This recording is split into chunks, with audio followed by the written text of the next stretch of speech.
Blizzard Entertainment presents The Doom of Koresh by Adam Christopher, prequel to World of Warcraft, The War Within. Narrated by Ray Porter.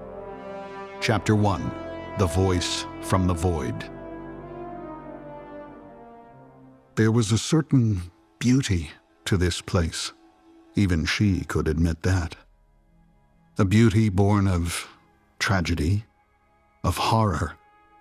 But for the moment, Alleria Windrunner pushed such nuance from her mind as she stood on a high, nameless peak at the edge of Telagris Rift. She stared out into the violet-purple fury of the void that swirled around the shattered remains of the lost world, seeking perspective, solace. Tell Khadgar what we learned.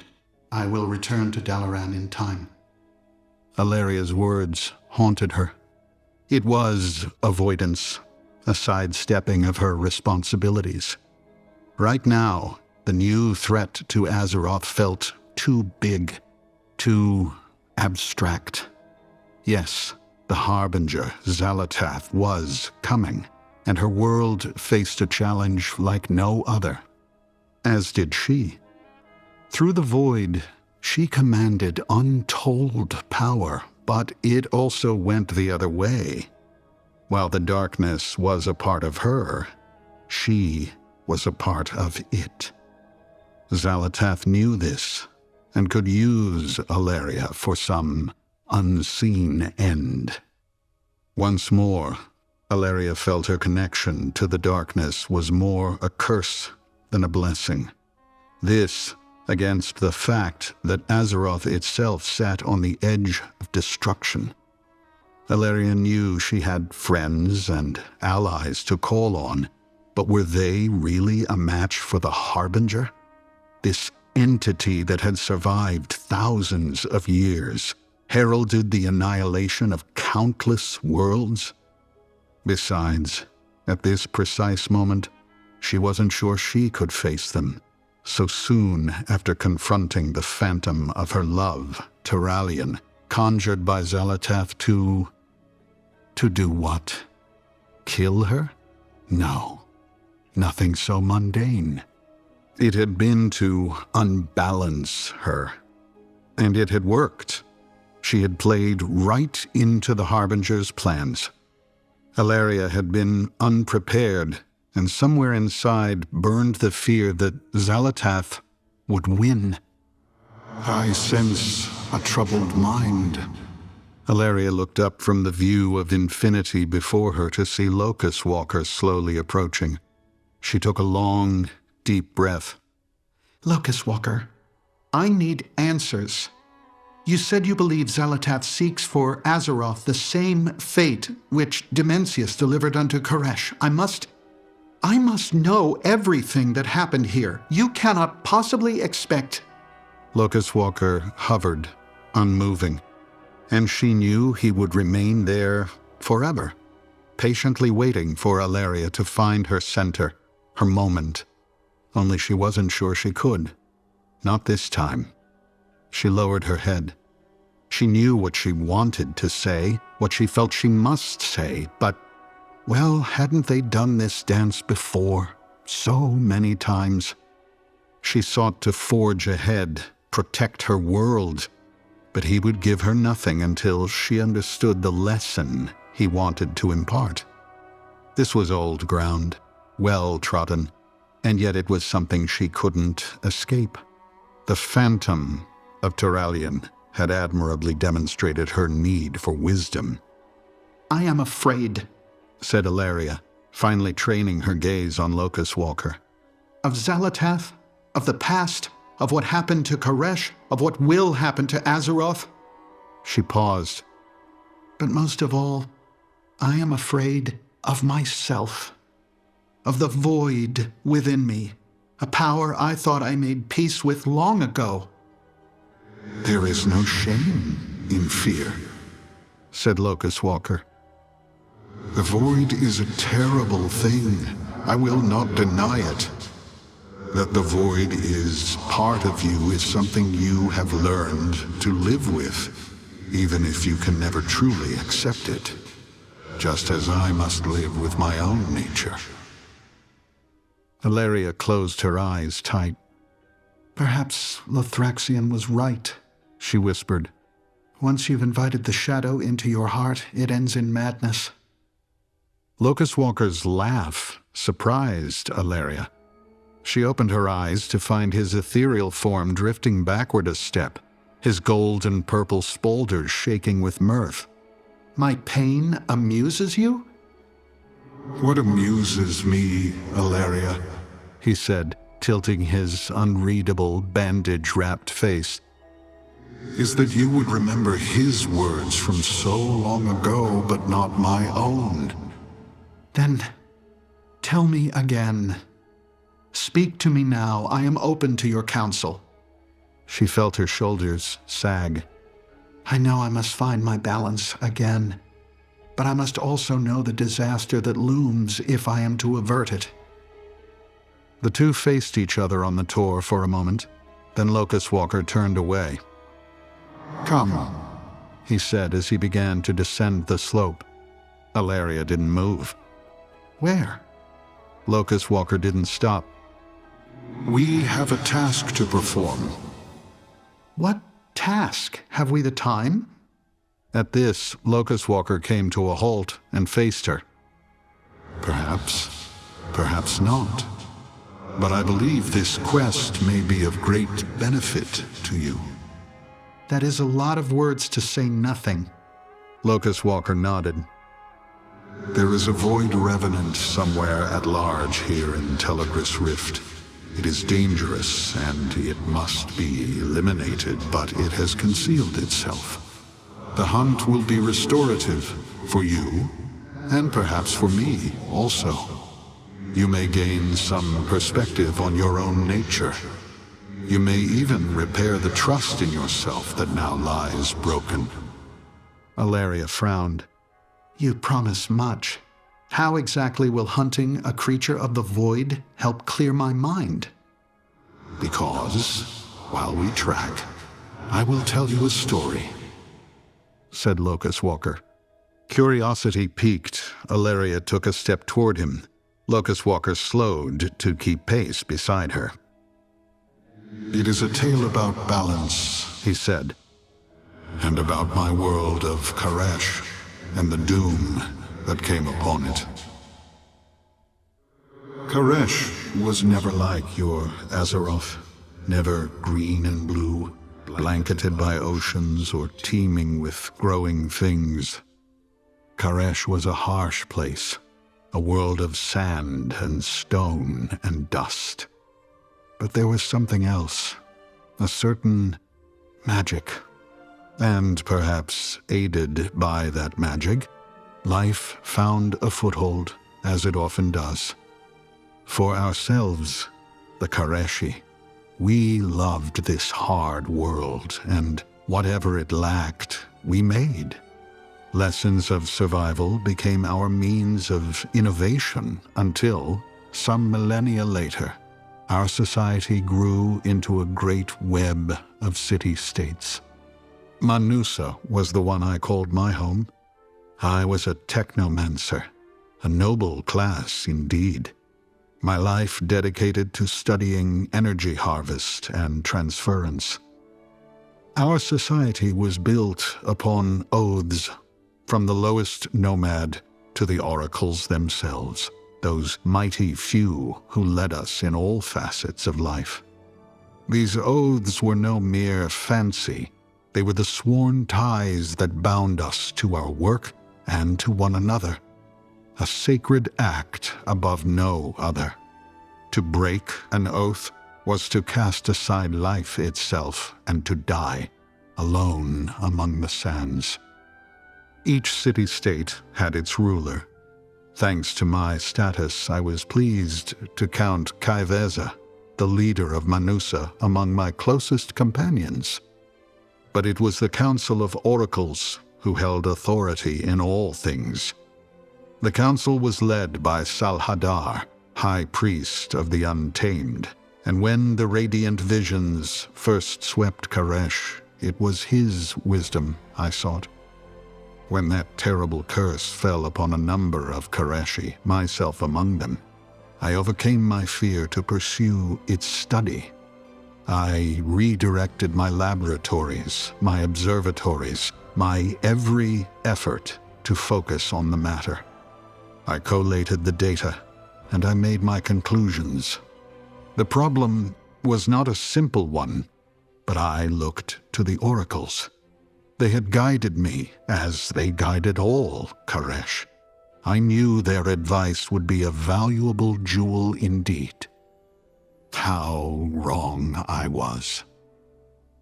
The meeting of the oracles was a labor, long in duration, complex in its politics.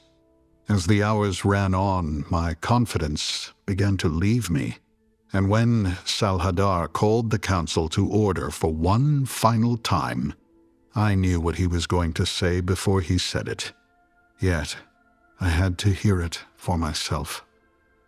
Xal'atath stood, motioning for the table to hush. Around him, the council of oracles fell silent, eager to know his final judgment. I could see the whole council was set against me.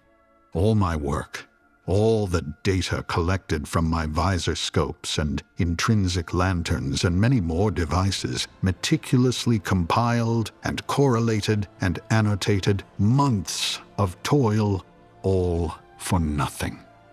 I felt hope failing me as I met the eyes of each representative. There was Xal'atath, and beside him the Soul Scribe, his closest confidant. Then there was Itris of the Architects and her lackeys, a motley collection indeed. Others I knew by name. Those of the testing I was the least familiar with, they being the least interested in my work. But among the rest, I could count on my one true friend, Kai'Veza, in whose city the council now sat. Of Bilal, ruler of Tazavesh, I remained uncertain, although I knew Kai'Veza had his ear. The pair sat together and had not yet spoken. Xal'atath had at least agreed to Kai'Veza's request to hold the meeting in her city, rather than insisting I travel to their customary gathering place in Tazavesh. Indeed, he'd heeded my urgent call with rare haste, had sped his entourage across the wastelands with help from the Soul Scribe, ruler of the wild lands between. The rest of the oracles had gathered with equal vigor, now staring down at me, seeming all too eager to witness my downfall. The silence in the chamber was a living thing, thick and moving. I could bear it no longer. Forgive me. At this, whispers raced through the assemblage. Kai'Veza looked up, puzzlement clouding her features. I had clearly said the wrong thing. "We may discuss forgiveness at another time," said Xal'atath. "First we must talk of blasphemy." The oracles nodded at one another, impressed with their own wisdom. Blasphemy? Any hope of intelligent debate between peers vanished, as the ultimate accusation was so lightly made. I felt my fists curl around the hem of my light summer robe, anger and frustration coursing through me. The visions that radiate from the Worldsoul are real. I have heard it, and my data prove it. I gestured to the high shuttered windows of the Market Guild chamber, quickly co-opted for the council meeting. Manusa has heard. I opened my arms to the table. You have heard it, surely. I have heard nothing, came Itri's voice. Her fellows smiled. There was to be no discussion with them. Xal'atath nodded his assent, as did the Soul Scribe and Bilal. I turned to Kai'Veza, but she would not meet my eye. "A time comes," Xal'atath said, "when we cannot overlook your conduct. For years the oracles have entertained your interest, shall we call it, in the void. At first it was an amusement, a diversion. That I understood, but now diversion has become distraction. You have taken an oath, said Bilal, more confident than usual. We have all taken an oath, providing each of us their place and purpose. He stabbed a finger at me. Your oath is to the technomancers, to study the transfer and transmutation of energy so that we may master it for the benefit of Koresh. We've not seen a report on your proposed usage of the Rishi ribbons in months. You neglect your sacred duties, void sorcerer. I blanched at the epithet. Never before had the oracles uttered it to my face, but there it was. Void sorcerer. I had been called worse, but this was a title that filled me with dishonor. And Bilal knew it. And yet, I was right to bring my work to the oracles. I knew I was. The radiant visions were the cry of Koresh's Worldsoul. This I had confirmed, tracing the source of the visions to the deep heart of our world. I had transformed the abstract to the real, and it was precisely because of my work in decoding the mysteries of the void that I had been able to achieve this. My research was, I had argued time and again, an unavoidable part of my oath-sworn endeavors in energy research. One could not exist without the other. To understand energy was to understand all its forms, including the void. And the oracles had agreed, until I stumbled upon a discovery of great import.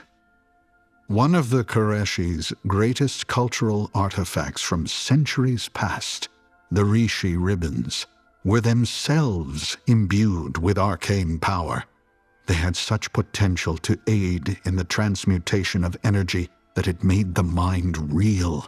If only I could find the key to unlocking their secrets. With my discovery of the hidden potential of the Rishi ribbons, my standing had risen among the council, at least for a short while. And so long as my research into the void did not stray any further and interfere with my oath, they paid little attention to it. I should have known the radiant visions would change that. To speak of the Worldsoul was to encroach on territory beyond my ken, and the council would see such presumption swiftly dealt with. You stand at a crossroads, said Salhadar. If you continue to study the void, then your real work will suffer and your oath will be broken. And that is something we cannot countenance. I looked aghast at Kaiveza as she raised her voice at last. She stared back at me, somehow finding the courage to support not her friend, but the Council of Oracles. Let this be your final warning, said the High Priest. The Worldsoul is beyond the borders of your work.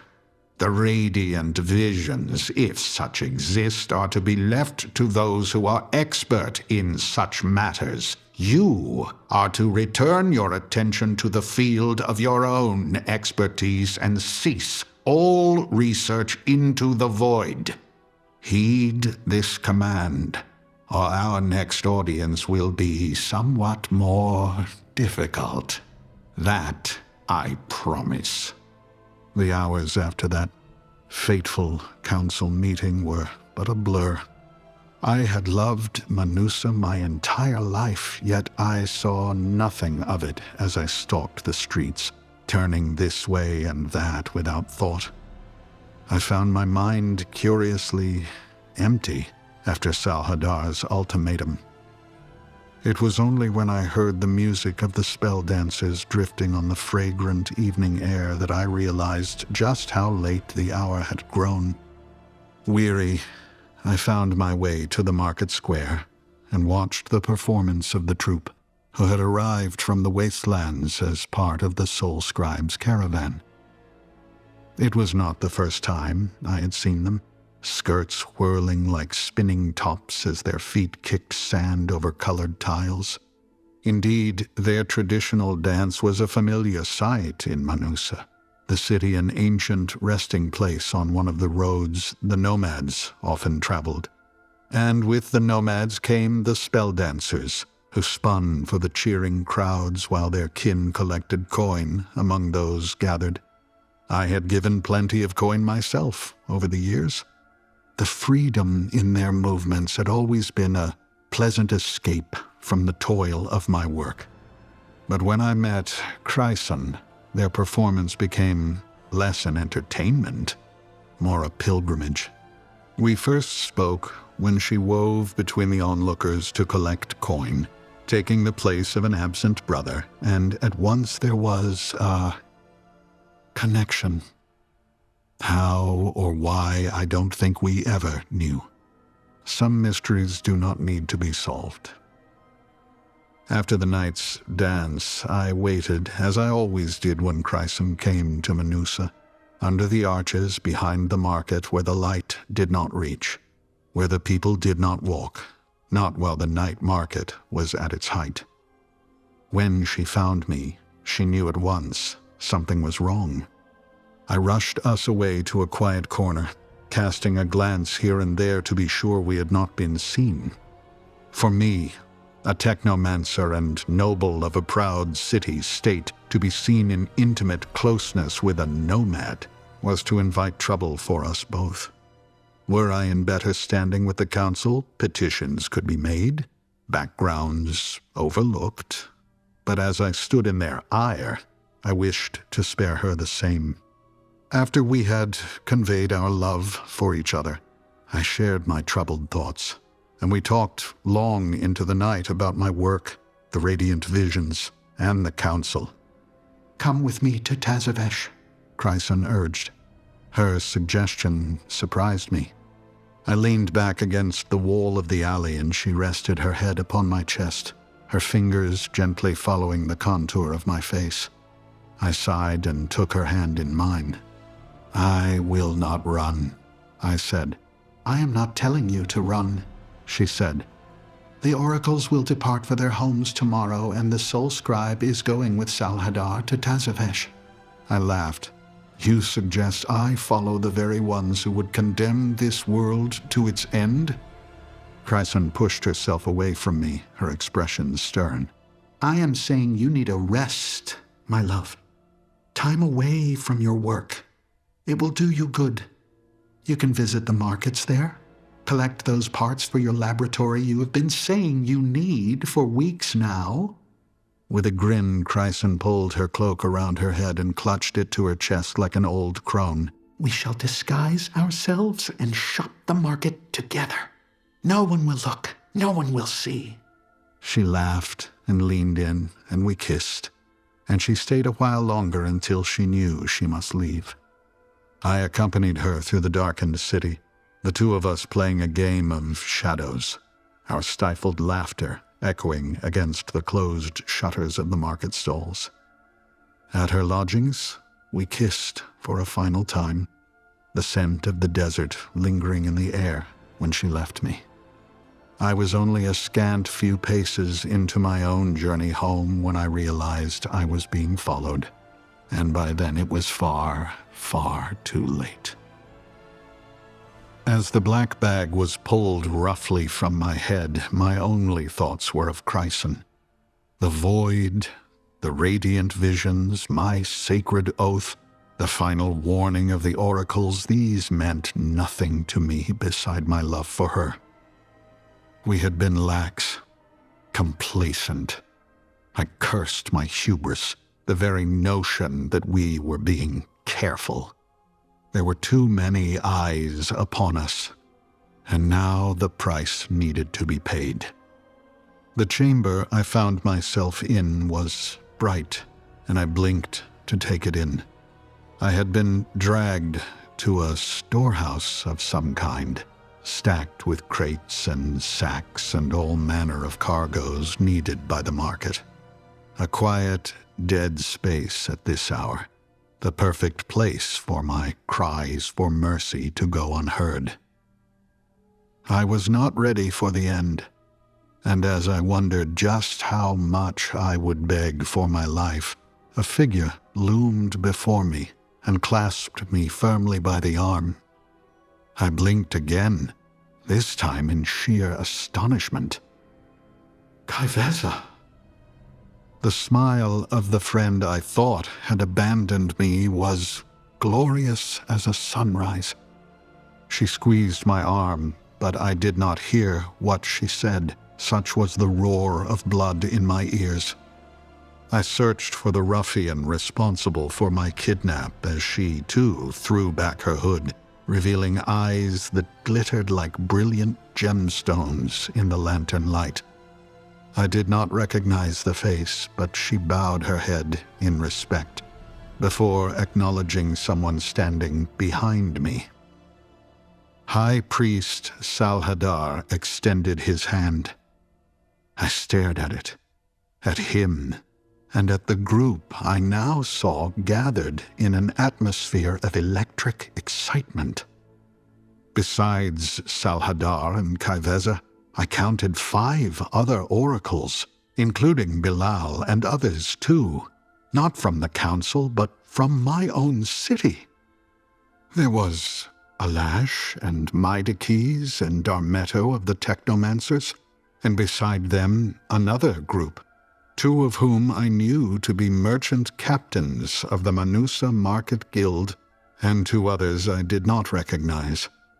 All present, High Priest included, were clad in simple brown travel cloaks, the deep hoods proving a more than adequate disguise. "I see you have met Nari," said the High Priest. He had the sense to look somewhat embarrassed as my abductor bowed again. "I had hoped your meeting would be under more conventional circumstances, but she is one of my finest covert agents. You will find in her a firm ally." "As you will in all of us, I hope," said Bilal. I glanced at him, remembering the cold anger he had directed at me but a few hours before. Beside him, Kaiveza nodded, perhaps reading the doubt on my face. "Listen to the ravel," she said, "and all will become clear." I could only shake my head. "Ravel?" I turned to the High Priest. "Is this a dream? Please tell me what is happening." "Before we proceed, I must impress upon you the need for secrecy," Xal'atath said. "No one can know of our meeting tonight." He gestured to the group. "We are the Ravel, a collection perhaps of the sharpest minds in Karesh, the sharpest, but also the most trusted." He paused, and I glanced about the room. It was then I noticed an absence, for of the soul scribe there was no sign. "The expertise and skill gathered here rivals none," the High Priest continued, "and this alliance of friends I formed for one very specific reason." "Which is?" "We believe you," said Bilal simply. For a moment I wondered whether Nari had not black-bagged me at all, but had, in fact, knocked my mind from my body. Perhaps the bizarre meeting I now found myself in was merely a fevered imagining, as the covert hand of the oracles carried me off, my body destined to be dumped in a city canal. "The radiant visions," prompted Kaiveza. "The cry of the Worldsoul. It's all real. We believe you." "We believe you," Xal'atath continued, "because we have heard it ourselves. We all have. For the moment, the visions are weak, quiet, a melody carried on a distant breeze, and for the moment, nothing more than a curiosity lingering from a half-remembered dream. But, said Bilal, they grow stronger, and so does the talk, the rumors about them. If we fail to control the situation, we risk widespread panic. Which is why you were deceived, said the high priest, and why I ask now for your forgiveness. He looked into my eyes. The council meeting was a sham, but one born of necessity. For that I am sorry. I took a deep breath and tried to understand a twist of events I could not have begun to imagine. And then I felt something else, a certain lightness in my heart, a weight lifted, something I had not felt in a long time. Hope. You will kneel. I gazed at Salhadar as the high priest pointed to the floor before him.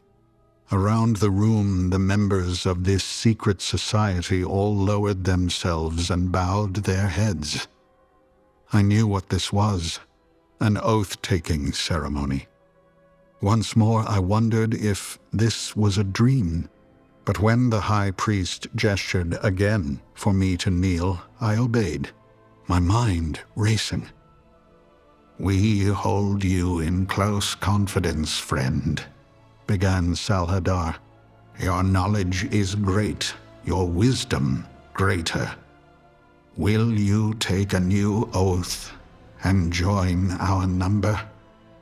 To receive a new oath was a rare honor, for it signified that the work of my life was not only a great one, but that I had achieved a level of mastery few could reach. In my surprise, I found I could not answer, but perhaps there was something written on my face, for Salhadar smiled as he began the ritual. Friend, do you, of your own accord, in the presence of your high priest, hereon swear to dedicate the work of your life to that which Karesh calls you? My voice was weak, but I responded as I should. I do. Do you swear to follow the path of your oath, to dedicate yourself to its guidance until the work of your life is complete? I do. Do you promise to forsake temptation and dedicate yourself to the work of your life, mind and body, committing yourself to seeking its meaning and understanding its import, venerating these mysteries until they are mysteries no longer? I do. The oath is the path. Guard against all perils that strive to draw you from that path. The oath is the truth. Hold fast against all forces that strive to cast the shadow of deceit upon your journey. At this I stood before the high priest, as around me the rabble stood also. I name thee the Locus-Walker, said Salhadar, for this is your truth, as it is mine. And then he smiled. Welcome to the Ravel. As the suns rose beyond the storehouse walls, tendrils of light reaching down between the boards to caress our secret meeting, the Ravel applauded my joining. But as Salhadar clasped my forearm in warm brotherhood, I heard two things. The first was a voice inside my mind. I heard void whispers often, could quell them and push them aside when I needed to, but this voice came louder. I felt fear grip me once more, but amidst these new tides of fate, I controlled myself, pushing aside any emotion as the voice delivered its message to me and me alone. Beware, Locus-Walker. Beware. But then I heard something else, and now so too did my friends. For this sound was a very different thing. The rabble tensed as one, searching for the source of the cries, the screams. The many voices joined in a chorus of terror. Within moments, it sounded as though every soul in Menusa had risen with the suns, only to find some horror waiting. We rushed outside, and in the early morning light we gasped in astonishment at the arc of sky above us. The two suns of our world seemed to dim, their warm glow faint and growing fainter. The sky blackened, as though night were falling with impossible speed at an impossible time. At first, that darkness was a purple. Then it brightened. Violet, the color of the void itself. Beware, Locus-Walker. The all-devouring comes. The story continues in The Doom of Koresh, Chapter 2, The Devouring War.